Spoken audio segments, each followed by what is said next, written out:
soir est de vous exposer notre conviction sur le fait que 2024, ça devrait être une année propice à l'investissement immobilier, que ce soit l'immobilier en direct ou l'immobilier financier. Donc Prisca, vous la connaissez probablement, elle travaille dans le cabinet depuis le début, il y a très longtemps, et c'est une spécialiste de tout ce qui est immobilier pierre-papier.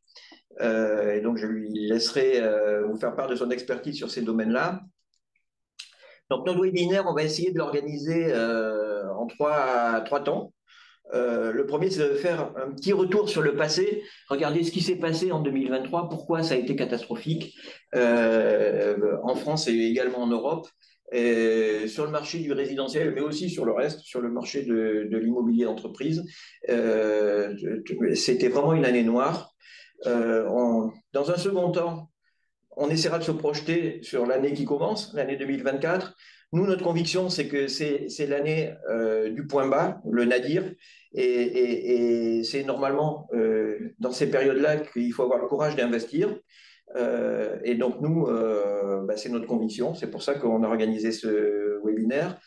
Et ensuite, avec Prisca, on essaiera de vous donner quelques tuyaux pour profiter des opportunités qui s'ouvrent aujourd'hui sur le marché, ou en tout cas quelques opportunités, parce qu'il y en a beaucoup, soit sur l'immobilier en direct, soit sur l'immobilier sous forme de SCPI. Donc voilà un petit peu le thème de notre soirée. On va essayer d'être rapide. Je sais que par rapport au webinaire qu'on avait organisé précédemment, on a un peu plus de matière.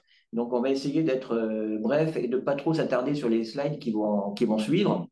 Donc, on revient sur l'année 2023, une année noire.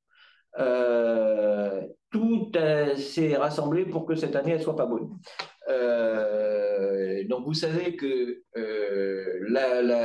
les promoteurs et les constructeurs ont souffert de la période post-pandémique. Qu'est-ce qui s'est passé après le Covid? Toutes les chaînes d'approvisionnement, tout ce qui est logistique, ça s'est grippé. Il y avait des pénuries de main-d'œuvre, les prix des matériaux ont augmenté, et donc les promoteurs, par exemple, qui avaient vendu sur plan avec un prix de vente qui était fixé, quand il a fallu aller voir les entrepreneurs, ils se sont aperçus que si le prix de vente ne bougeait pas, le coût de construction, lui, il avait monté de 20%. Donc, l'immobilier est devenu plus cher.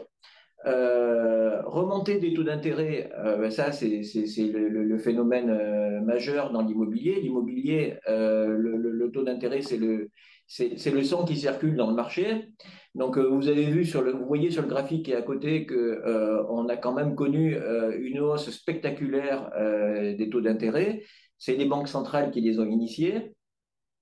Mais ça s'est traduit rapidement par une explosion des taux souverains et des taux obligataires des entreprises. Donc nous, on vous a mis le taux de l'OAT. Vous voyez que le taux de l'OAT, on est monté quand même à 3%, et même on est monté plus que ça au mois de novembre de l'an dernier, au mois d'octobre de l'an dernier. Donc, on s'aperçoit quand même que le marché, il s'est pris 3,5% de hausse, presque 4%, entre janvier et novembre 2023, c'est énorme. Et la conséquence, c'est que les banques, elles ont augmenté les taux. Elles n'ont pas pu les augmenter aussi vite qu'elles auraient dû à cause du taux de l'usure, donc elles ont restreint l'offre. Tout s'est conjugué pour que les candidats emprunteurs aient du mal à trouver un crédit.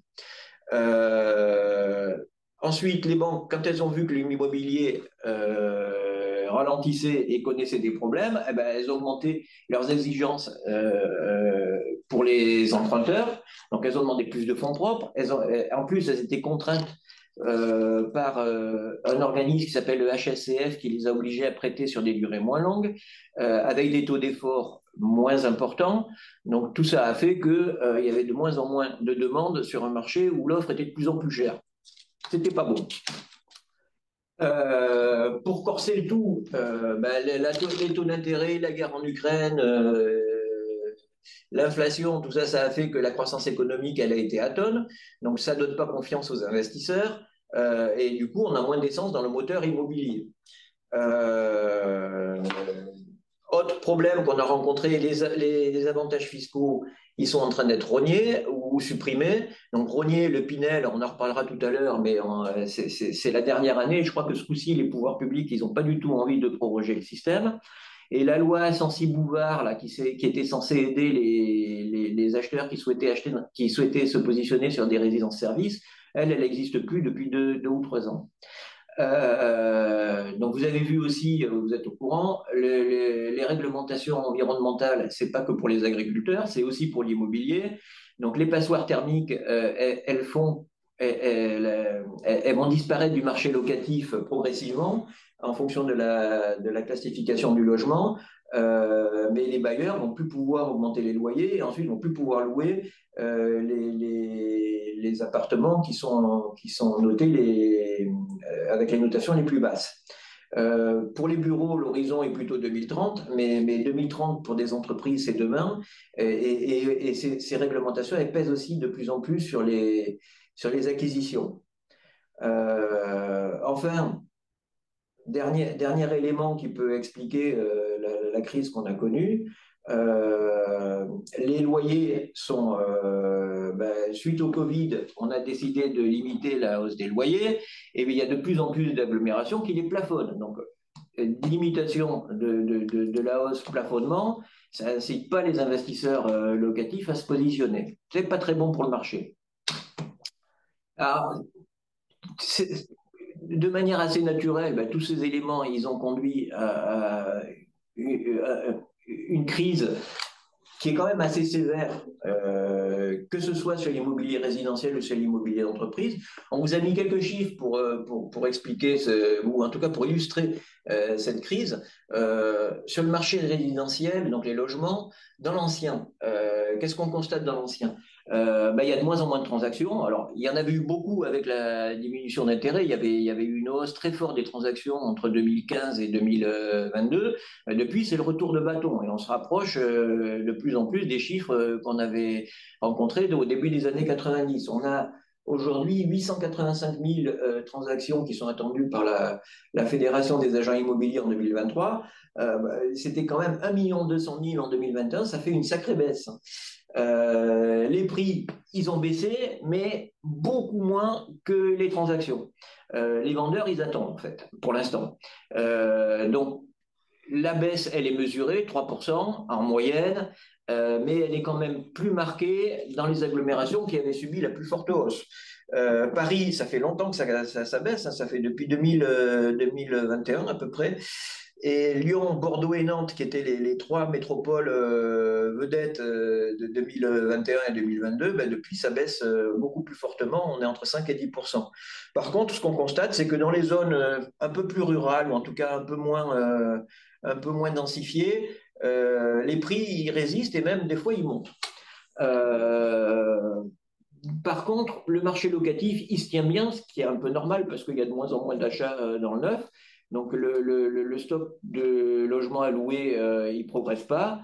Et du coup, comme il y a de plus en plus de demandes de location, les loyers se tiennent bien malgré toutes les contraintes qui ont été imposées.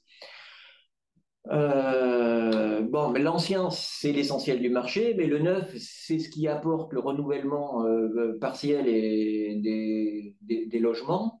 Et dans le neuf, pas plus tard qu'hier, les stats ont été publiés, c'est vraiment la cata. Les logements autorisés, alors les logements autorisés, c'est j'ai inversé en plus. Ce qui a marqué, là où il y a marqué autorisé, c'est commencé inversement. Mais les logements commencés, on se retrouve sur des niveaux mais je n'ai pas le souvenir d'avoir vu ça depuis très longtemps. On est à 280 000 logements à peu près qui ont été mis en chantier l'an dernier. C'est quand même moins 22% par rapport à 2022, c'est moins 25% par rapport à la période pré-pandémique. C'est une chute vraiment très très sévère. Les logements autorisés, c'est les permis en fait qui sont octroyés aux promoteurs. C'est encore plus violent. Et les logements autorisés, c'est les logements commencés de demain. Hein. Et donc, on se retrouve aussi avec des chutes de 24% par rapport à 2022. C'est vraiment pas terrible. Hein. Donc, on a vraiment une crise. Ce qu'on lit dans les journaux, c'est pas que le discours des promoteurs, c'est vraiment la réalité du marché. Il y a de moins en moins de construction. Et ça vaut à la fois pour les promoteurs, mais ça vaut aussi pour les constructeurs de maisons individuelles et ça vaut aussi pour le logement social. Toutes les classes immobilières, elles sont touchées. Donc, on construit moins, mais c'est un peu normal parce qu'on vend moins aussi. On a quand même, là j'ai les chiffres, ils sont qu'au 30 septembre 2023, mais on avait quand même moins 36% de baisse des ventes au 30 septembre 2020, moins 36%, ce qui est énorme aussi, et moins 57% pour les ventes aux bailleurs, quand vous souhaitez acheter pour investir. Donc le Pinel, ça n'a pas eu beaucoup de succès hein, en 2023. Et les prévisions, elles sont guère meilleures. Donc la conséquence du fait que on vend de moins en moins, alors que les logements qui avaient été commencés il y a 2 ans, ils commencent à être terminés, ben, ça veut dire que les stocks des promoteurs, ils gonflent. Et un promoteur qui a des logements qui sont terminés et qui ne sont pas vendus, ça lui fait très mal financièrement. Donc, du coup, qu'est-ce qu'on se retrouve? On se retrouve avec des tensions sur les bilans des promoteurs. Les constructeurs de maisons individuelles, c'est pire parce qu'ils sont moins capitalisés. Moi, je vous ai juste pris un exemple. Nexity, vous avez peut-être vu récemment dans la presse que Nexity avait vendu son activité syndic qui s'appelait autrefois Gestream. Ce qu'on dit, c'est que s'ils n'avaient pas vendu Gestream, ils ne pouvaient pas payer l'échéance obligataire de 2024 qui se profile à l'horizon. Donc, ça va vraiment pas bien. Et ils ont vendu quand même la vache à lait en termes de cash du groupe. Ah, ça, c'est pour le résidentiel. L'immobilier d'entreprise, c'est pas la joie non plus hein, en 2023. On dirait qu'on rechante la chanson Madame la Marquise.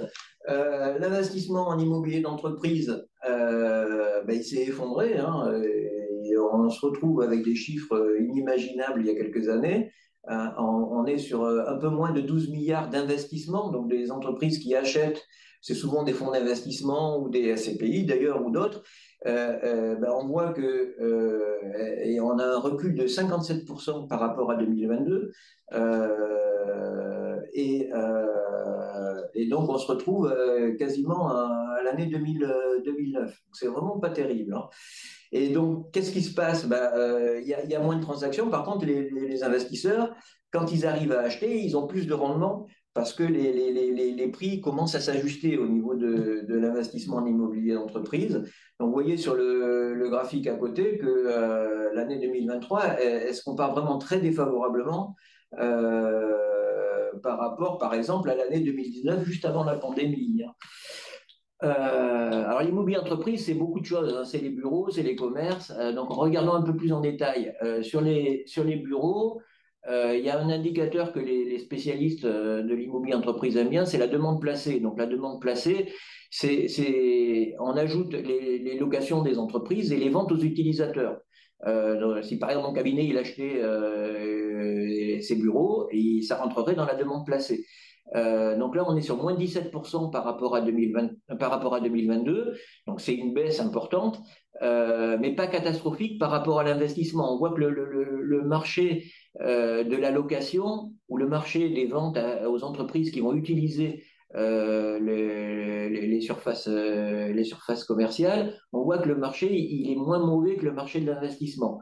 Et en plus, la situation elle est assez disparate en fonction des secteurs. Vous voyez que le graphique il est moins catastrophique que les chiffres qu'on avait évoqués précédemment. Il y a quand même une chose qui est importante, c'est que le marché change en bureau. Paris, ça reste porteur. Mais les régions, enfin oui, les régions limitrophes à Paris, à première couronne, deuxième couronne, plus vous éloignez de Paris, plus c'est compliqué. Le télétravail commence à faire sentir son impact. J'ai vu dans la presse il n'y a pas longtemps que 30% des entreprises aujourd'hui disent qu'elles sont en flex office. Et avec des baisses souvent qui vont de 20 à 30% des surfaces utilisées. Donc ça fait quand même un peu mal au marché. Paris, ça va parce que les entreprises cherchent des endroits centraux pour que les salariés viennent. mais plus vous éloignez de Paris, plus c'est dur. Conséquence de tout ça, les stocks ils montent, vous voyez qu'ils montent vraiment beaucoup, hein, parce que là on est à des records hein, sur la région Île-de-France.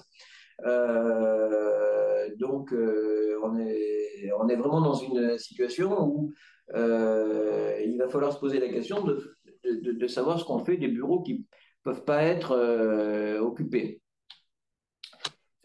Sur les autres catégories, c'est un peu moins catastrophique.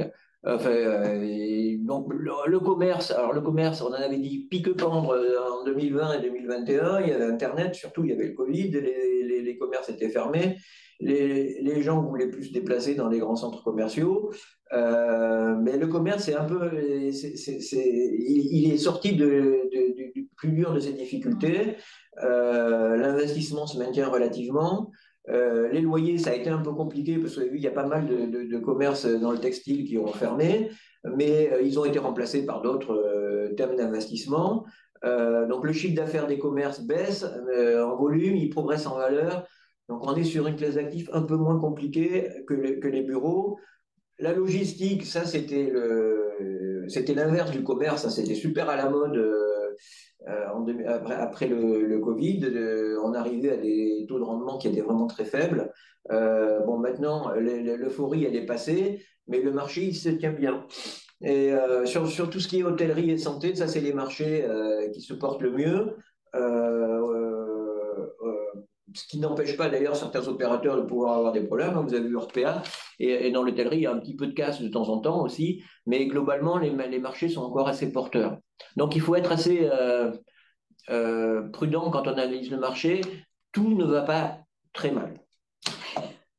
Je laisse la parole à Prisca, puisque c'est la spécialiste des SCPI, et donc elle va vous raconter ce qui s'est passé en 2023 sur cette classe d'investissement. Alors, pour les SCPI, l'année a été aussi un petit peu compliquée, en particulier le deuxième semestre, mais sur l'ensemble de l'année 2023, déjà, ce qu'on peut remarquer, c'est que la collecte a été en forte baisse. Les SCPI ont attiré beaucoup moins les investisseurs. Pourtant, les loyers et les rendements ont plutôt fait preuve de résistance. Nous avons déjà collecté une soixantaine de résultats de SCPI. 16 ont des rendements en baisse, mais 12 ont des rendements inchangés et 23 en hausse. Je parle évidemment des rendements de 2023 par rapport à ceux de 2022. Et la fourchette de rendement elle va de 4,3 à 7,79 pour celles qui ont déjà été communiquées. Vous l'avez probablement entendu, à partir de l'été 2023, certaines SCPI ont baissé la valeur de leur part, globalement parfois jusqu'à 17%, en gros entre 10 et 20%, parce que l'AMF avait demandé aux SCPI de faire des expertises plus rapidement qu'à la fin de l'année pour vérifier l'incidence de la hausse des taux sur les évaluations de leurs biens immobiliers. Et du coup, certaines SCPI ont ajusté la valeur de leur part à la baisse. Et enfin, la moindre liquidité sur le marché secondaire, surtout sur le deuxième semestre, après les annonces de baisse de prix de certaines SCPI, beaucoup d'investisseurs ont cherché à sortir, à vendre, et ça a créé évidemment un embouteillage pour certaines d'entre elles. Donc, il y a certains investisseurs qui ont mis plus de temps pour pouvoir vendre leur part de SCPI sur le marché secondaire, et il y a encore aujourd'hui des parts qui sont en attente de cession sur le marché. En fait, les SCPI qui ont le plus baissé, c'est celles qui étaient plutôt pas trop mal placées en termes d'implantation géographique, parce qu'elles n'avaient pas des rendements très élevés. Du coup, elles ont pris la hausse des taux plein pot. Mais par contre, les revenus, ils sont à peu près corrects. Alors, les plus difficiles, c'est celles qui étaient en région parisienne, mais dans des endroits qui ont été affectés en plus par les changements d'habitude des entreprises en termes de télétravail, où là, elles ont subi les taux d'intérêt, et puis des fois, elles avaient des bureaux vides. Voilà, mais bon, tout ça va s'ajuster avec le temps. C'est pas le sous-jacent des loyers, il n'est pas mauvais. Les investisseurs ont moins envie d'acheter des SCPI aujourd'hui. Il n'y a pas de raison que demain ils n'y reviennent pas. Maintenant, essayons de voir comment est-ce que la situation va évoluer sur l'année 2024 et en particulier au premier semestre.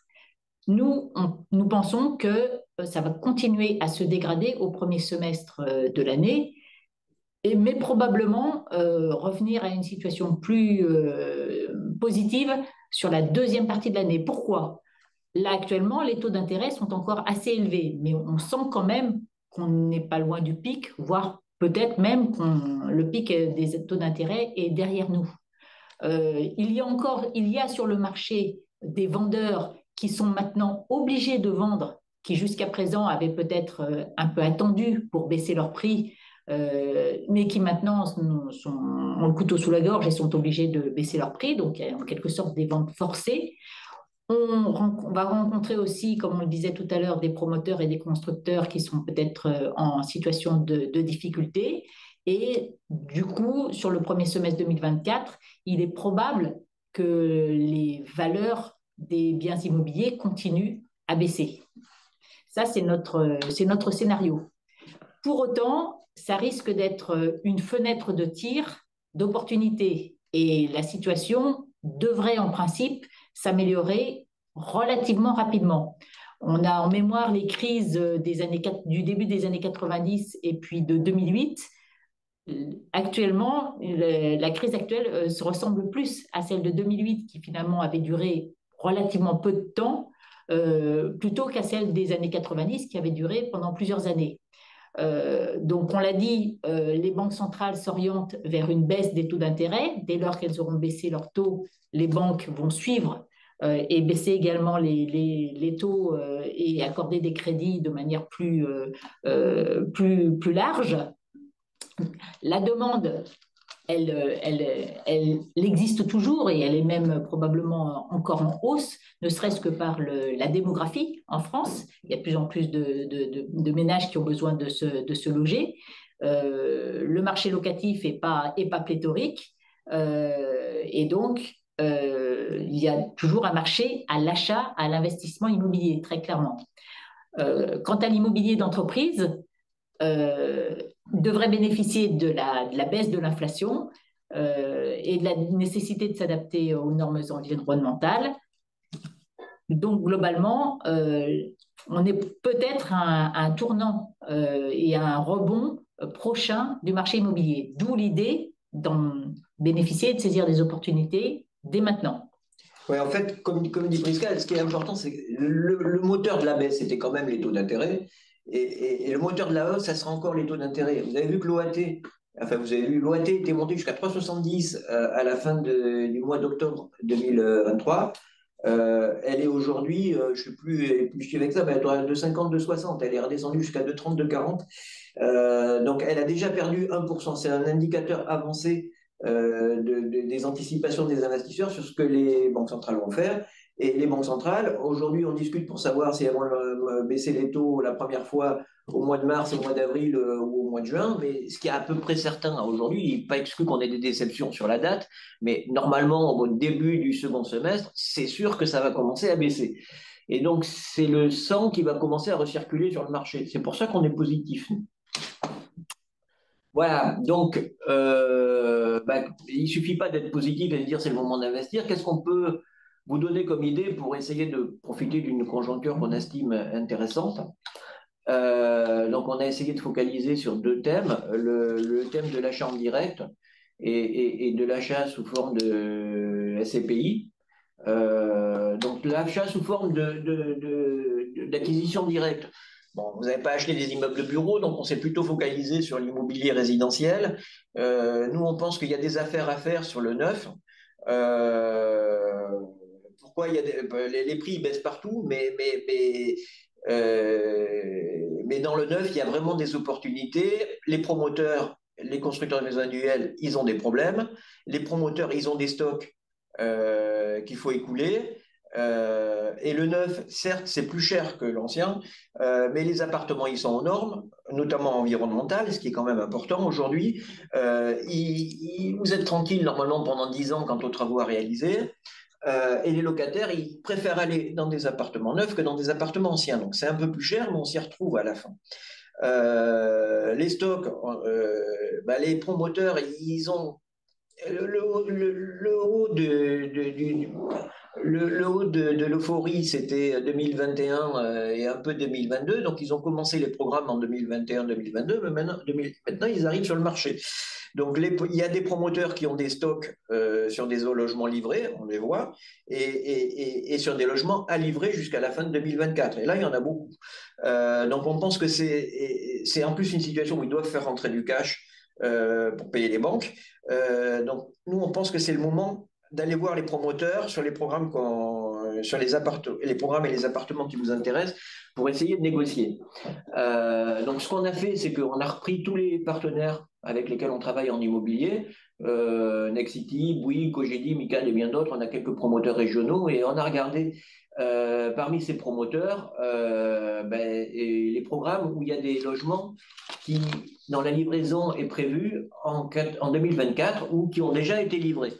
Et on s'est focalisé sur 3 thèmes d'investissement qui vous sont familiers. Le neuf classique, notamment en loi Pinel, la nue propriété et la location en meublé. Le neuf classique, qu'est-ce qu'on a fait? On a mis une belle carte et sur la carte, on vous a mis le nombre de logements livrés. Et là, on est début janvier, début février, et vous avez dans les principales métropoles françaises le nombre de logements livrés qui sont encore à vendre. Donc, nous, évidemment, on a la carte détaillée avec le détail de tous les logements. C'est pas toujours les mieux placés, c'est pas toujours ceux qui correspondent aux normes habituelles du T2 ou T3 entre 40 et 50 mètres carrés, mais il y a des promoteurs qui sont vraiment très demandeurs pour les vendre. Nous, ce qu'on vous conseille, c'est de privilégier ça, c'est facile à dire quand on achète de l'immobilier, mais encore faut-il le faire. C'est privilégier les agglomérations qui sont porteuses sur le long terme, qui n'ont pas trop monté. Nous, on aime bien la première couronne parisienne, notamment les villes qui vont bénéficier de l'effet Grand Paris. Elles avaient eu un effet de mode il y a quelques années quand les chantiers ont commencé. Maintenant, on a un peu oublié, mais les travaux, ils continuent. Et bientôt, les lignes vont commencer à fonctionner. Donc, ce qu'on aime bien, c'est Villejuif, Saint-Ouen, Saclay. Bon, Saclay, c'est difficile de trouver des programmes, mais bon, pour nous, en région parisienne, c'est tout ce qui tourne autour de la thématique Grand Paris, c'est une thématique intéressante. Et puis, en province, Lyon, on a vu tout à l'heure que Lyon et, et Bordeaux, c'était encore en période de digestion, mais il y a des agglomérations comme Toulouse ou comme Rennes, qui ont un peu, surtout Toulouse d'ailleurs, qui ont un peu moins monté, même si elles ont bien profité des belles années. Et surtout, à Toulouse, il y a Airbus, à Rennes, il y a les télécoms, et donc c'est des régions où il y a une progression de la population et il y a de la richesse qui se crée. C'est pour ça qu'on pense qu'elles sont intéressantes. Donc, nous, on vous tient... on peut vous communiquer la carte avec tous les programmes à commercialiser pour que vous puissiez choisir les logements s'il y en a quelques-uns qui vous intéressent. Donc ça, c'était pour le neuf classique, mais on a fait le même exercice pour la nue propriété et pour la location meublée. Donc Prisca va vous parler de la nue propriété en vous rappelant brièvement comment ça fonctionne, pour ceux qui ne le savent pas, et en vous montrant la carte. L'acquisition en nue propriété d'un bien immobilier consiste à échanger les revenus locatifs pendant un certain nombre d'années, convenus à l'avance, contre une remise, un abattement sur le prix d'acquisition. Ça va permettre, par exemple, quelqu'un qui est à, disons, 15 ans de la retraite, qui veut se créer des revenus complémentaires lors de sa retraite, d'investir dans un bien immobilier avec une remise moins chère, par exemple une remise de l'ordre de 32-35% pour un démembrement de 15-16 ans, et donc de ne pas percevoir les revenus pendant toute la durée où cette personne travaille et n'a pas forcément besoin de revenus complémentaires. Pas de revenus, mais également pas de charges, pas d'impôts sur la fortune immobilière non plus. Et lorsque le démembrement se termine, naturellement, à son échéance, le nu propriétaire devient automatiquement et sans coût supplémentaire plein propriétaire d'un bien qu'il peut à ce moment-là louer à son propre profit, c'est-à-dire en percevant à son tour les revenus. Donc, il y a la propriété du bien est partagée en deux, l'usufruit d'un côté et le nu propriétaire de l'autre sur une durée convenue à l'avance. Donc, encore une fois, les avantages pour celui qui acquiert la nue propriété, c'est de se constituer un patrimoine immobilier sans aucune contrainte. Pendant toute la durée du démembrement, il n'y a absolument rien à s'occuper. Bien sûr, on ne perçoit pas les loyers immédiatement, mais ça permet de se constituer un complément de revenu à terme au moment où on en aura besoin pour compléter la retraite, par exemple. C'est aussi un facteur de protection de sa famille et d'optimisation de sa succession si jamais on veut également donner son bien pendant la période de démembrement à ses enfants. Alors, on vous a mis la carte à côté. Vous voyez, ouais, le marché de la nue propriété, c'est un petit marché, donc il y a moins d'invendus en nue propriété que sur le marché traditionnel. Juste, vous voyez, par exemple, sur la région Île-de-France, il y a marqué 21. Il y a un opérateur immobilier qui a acheté une résidence pour la vendre. Il a acheté avec le régime marchand de biens. Elle est à Courbevoie et il y a plus de 10 logements à vendre encore, alors que la commercialisation commence en 2020 et que les logements sont finis depuis très longtemps. Bon, l'inconvénient, la résidence est très bien, mais l'inconvénient, c'est que le ticket d'entrée commence à 600 000 euros. Par contre, le marchand de biens, il doit avoir des soucis parce que si 13 logements dans le premier prix est à 600 000 euros, ça fait mal au bilan en fin d'année. Donc voilà, ça c'était pour la nue propriété. Dernier, Dernier classe d'actifs en immobilier pour acheter en direct, ce sont les résidences-services, location en meublé, immobilier géré, c'est tous les noms qui tournent autour de cette classe d'actifs. Donc le principe, je pense que vous le connaissez, on acquiert un bien immobilier, un appartement de taille diverse et qui va être intégré dans une résidence-service. La résidence-service, ça peut être des résidences étudiantes, des résidences tourisme, des résidences seniors, seniors en EHPAD ou seniors pas en EHPAD. Et donc, l'avantage, évidemment, dans ce type de bien, c'est que l'investisseur bailleur ne s'occupe de rien, la location est assurée par un exploitant professionnel, il y a un fonds de commerce, un bail commercial, un loyer garanti, donc normalement, il n'y a pas de problème. Normalement. Donc, la rentabilité dépend des périodes et elle dépend des biens, mais aujourd'hui, on est entre 3,80 et 4,20 à peu près sur le neuf. C'est un système qui a connu beaucoup de succès, qui présente des avantages, mais qui présente aussi des inconvénients. Donc l'avantage, vous avez compris, c'est que vous signez un bail commercial, vos revenus ils sont garantis par l'exploitant et il est obligé de payer. Au niveau fiscal, c'est intéressant aussi parce que vous êtes sur le régime du BIC, donc vous pouvez amortir, vous pouvez récupérer la TVA puisque les loyers que vous allez encaisser de la part de l'exploitant, ils sont assujettis à la TVA. Vous vous occupez normalement de rien. Et ce qui est intéressant aussi, c'est que souvent, comme c'est des résidences étudiantes, on a des petits logements, donc le ticket d'entrée souvent est assez, ou en tout pas souvent, mais on peut trouver des biens à 100 000 euros, et même des fois à moins. Donc ça permet à tous les patrimoines de se positionner sur ce type d'actifs. Les inconvénients, vous les connaissez sûrement aussi. Les revenus ils sont garantis par l'exploitant. Encore faut-il que l'exploitant ait les moyens de les payer. Il y a eu quelques soucis. Vous avez vu que Pierre et Vacances, qui était censé être l'exploitant modèle de ce type de résidence, il a passé son tour sur quelques échéances de loyer. Résid d'études est en train de faire la même chose. Et c'était quand même les deux exploitants les plus solides du marché. Donc il faut être hyper sélectif dans la sélection de son exploitant, et même en étant hyper sélectif, on n'est pas sûr que ça fonctionne. L'autre inconvénient du système, c'est que il ne faut pas compter acheter un appartement dans une résidence de tourisme en disant qu'on ira dans 10 ou 15 ans passer sa retraite parce que c'est pas possible. C'est une exploitation commerciale avec un bail. Si vous voulez vous débarrasser de l'exploitant, il faut lui payer une indemnité d'éviction. Et en plus, il y a des contraintes au niveau de la TVA. Donc ça a des avantages. Souvent, ça marche bien, mais de temps en temps, il y a des problèmes. Voilà un petit peu pour Alors, vous voyez, sur la carte à côté, vous voyez que là, il y en a des opportunités. Alors, il faut faire attention, parce que souvent, chaque programme, il y a plus d'une centaine de logements. Donc, c'est aussi un peu normal qu'il y ait un peu plus d'invendus à la fin que sur les autres types d'actifs. Mais globalement, il y a quand même des opportunités aussi, hein, avec des promoteurs qui sont bien, bien pendus. Donc, on vous a présenté nos solutions d'investissement pour acheter en direct. Donc, avec un crédit qui commence à se dégripper, hein. Les taux, il y a quelques banques qui commencent à les baisser. Vous pouvez être sûr que ça va continuer.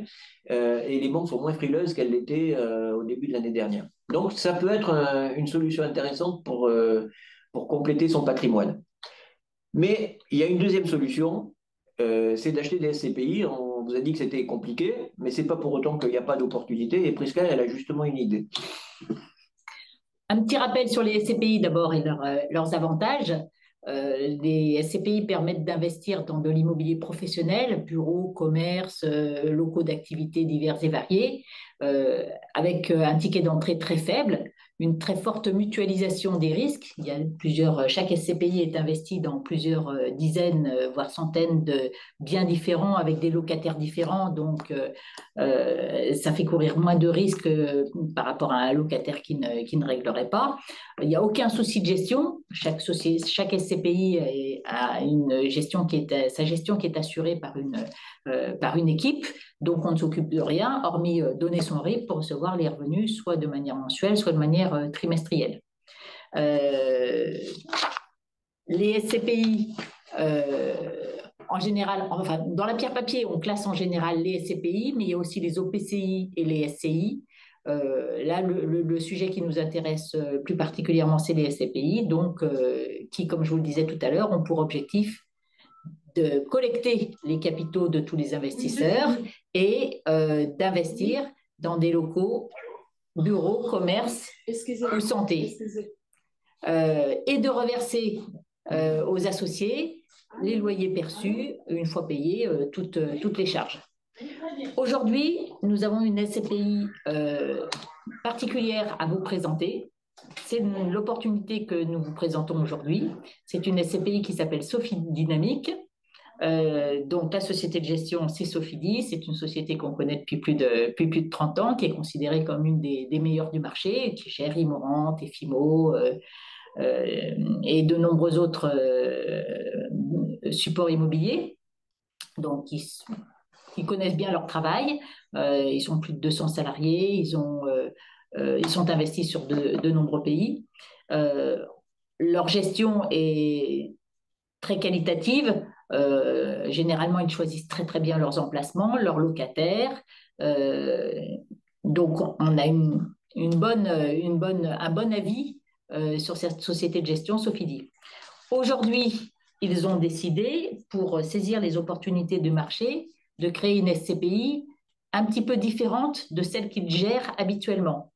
Le point commun avec Immorente, c'est que Sophie Dynamique aura pour objectif d'investir majoritairement dans des murs de commerce, mais aussi logistique et entrepôt. En revanche, elle va aller chercher des actifs avec un potentiel de rentabilité plus élevé. Une SCPI qu'on peut qualifier de high yield, haut rendement. Elle va cibler des actifs immobiliers situés en France, mais elle pourra aussi aller sur l'espace économique européen, le Royaume-Uni et la Suisse. Elle présente un risque, pour sa création, elle présente actuellement un risque 4 sur l'échelle qui va de 1 à 7. On va vous présenter le premier investissement qu'elle a déjà mis en œuvre et qui va faire, je pense, pas mal parler d'elle. En collaboration avec la société foncière côté Clépierre, elle vient de procéder à l'acquisition du centre commercial au Paris Nord, qui est un très gros centre commercial. Je crois qu'il y a 188 boutiques. C'est un centre commercial qui est assez ancien, hein, qui a un taux d'occupation de 95% depuis 10 ans. Ce centre commercial, il a été vendu un petit peu en situation de stress par les propriétaires actuels, qui étaient un fonds coréen et puis une autre. À personne. Voilà. Du coup, Sofidy et Clépierre, qui ont des capitaux à investir, ont saisi cette opportunité et ont procédé à cette acquisition, qui est un montant très, très important, avec un rendement nominal brut de 12%. Donc, ça vous donne une idée de la cible que Sophie Dynamique vise. On vous a donné aussi 3 autres exemples d'investissements visés, un portefeuille de commerce avec un rendement de 8%, un portefeuille d'hôtel en Espagne également avec un rendement de 8,5% et un site logistique en région 8%. Donc cette SCPI Sophie Dynamique, elle a des caractéristiques qui sont aussi un petit peu différentes d'Immorente et Efimo. Immorente et Efimo avaient été créés avec une structure de coût qui est d'à peu près 10%. Vous achetez à 100, si vous revendez vos parts de SCPI le lendemain même, vous les revendez à 90. Aujourd'hui, sur le marché, ce type de SCPI est en concurrence avec des SCPI dites sans frais ou avec des frais très faibles. Et donc, Sophie Dynamique a été créée avec une structure de coût de seulement 2%. Évidemment, la conséquence, c'est que les frais de gestion de la SCPI sont un peu plus élevés, mais ça reste des frais de gestion tout à fait corrects. Et surtout, ça n'empêche pas de viser une performance sur la SCPI, un rendement sur la SCPI de 7 à 8%. Ouais, sur la gestion, c'est un chouïa de plus, hein, parce que souvent, les autres SCPI sont à 10% de frais, et là, on est à 12%. Hein, donc, vous avez 2% sur les loyers. Hein, vous gagnez 8% sur la souscription au début, donc sur le prix départ, et les loyers qui représentent 5% du prix, ou là, en l'occurrence, 7 ou 8% du prix départ, vous allez payer 2% des 7 ou 8%. Donc, vous voyez que le deal, il est intéressant pour l'investisseur.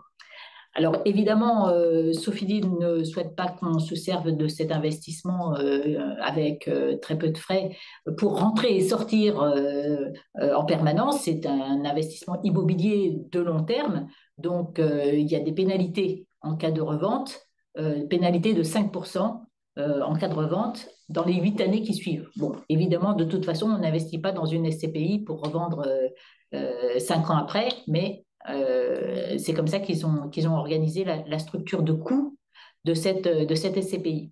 Alors, vous avez vu que tout à l'heure, Prisca vous a donné les investissements qui étaient réalisés, parce qu'au Paris Nord, quand on a écrit la slide, c'était en projet, c'est pour ça qu'on n'avait pas trop précisé, mais si on a mis la photo après, c'est parce que l'information est parue dans la presse récemment, mais vous voyez en lisant les 4 exemples d'investissements sur lesquels ils se projettent, que c'est pas parce qu'on parle de haut rendement qu'on est comme sur des obligations avec du Orpea ou avec du casino. On est quand même sur des actifs qui ont peut-être un peu plus de rendement, mais qui n'ont pas des risques énormissimes. Hein. C'est pour ça qu'elle est classée 4. Mais le high yield, il faut le relativiser. L'autre chose, c'est donc c'est quand même une philosophie différente, mais il profite pour doper le rendement. Il profite quand même du fait qu'il y a des opportunités. Vous avez vu avec au Paris Nord, il y en aura d'autres. Ils ont pu se positionner sur au Paris Nord parce que c'est la seule SCPI à avoir les moyens financiers de le faire. Quand Sofidy veut acheter, et vous avez vu tout à l'heure la gamme des SCPI, ils peuvent mutualiser leur investissement en faisant participer plusieurs SCPI. Donc ils ont une force de frappe que vous n'aurez jamais sur le marché. Ça, c'est le premier point. Donc, ils vont faire des affaires parce qu'ils achètent pas cher et parce qu'ils peuvent se positionner sur des actifs que les autres pour lesquels les autres SCPI ne pourront pas. Ensuite, ils font attention aussi à avoir une diversification forte de leurs risques. Ils vont mutualiser les locataires et ils vont mutualiser les actifs. Donc, vous avez vu que le centre Au Paris Nord, on parle de plus de 100 millions, 200 millions d'euros. Eux, ils vont se positionner, ils vont en garder un bout. C'est les autres SCPI ou Clépierre qui rachètera le reste. Donc, vous serez exposé au Paris Nord, mais pas complètement. Si des fois, au Paris Nord avait un problème, bon, il serait gérable par le fait qu'il y a d'autres actifs. Et puis, donc, il y a beaucoup de locataires. Et en plus, vous serez sur. Vous avez vu tout à l'heure, on a vu qu'il y avait du commerce, il y avait des hôtels, il y avait de la logistique. Donc, on n'est pas sur les mêmes risques et on n'est pas sur les mêmes régions aussi. On a vu qu'il y avait l'Espagne, on a vu qu'il y avait la France. Donc, nous, on pense que c'est un bon mix pour gagner du rendement sympa les prochaines années. Et puis, Prisca ne voulait pas vous en parler, mais elle va le faire quand même. Sofidy, c'est aussi une société, une SCPI qui va être dans l'air du temps et qui va avoir une approche environnementale assez marquée. Et je vais laisser la parole à Prisca.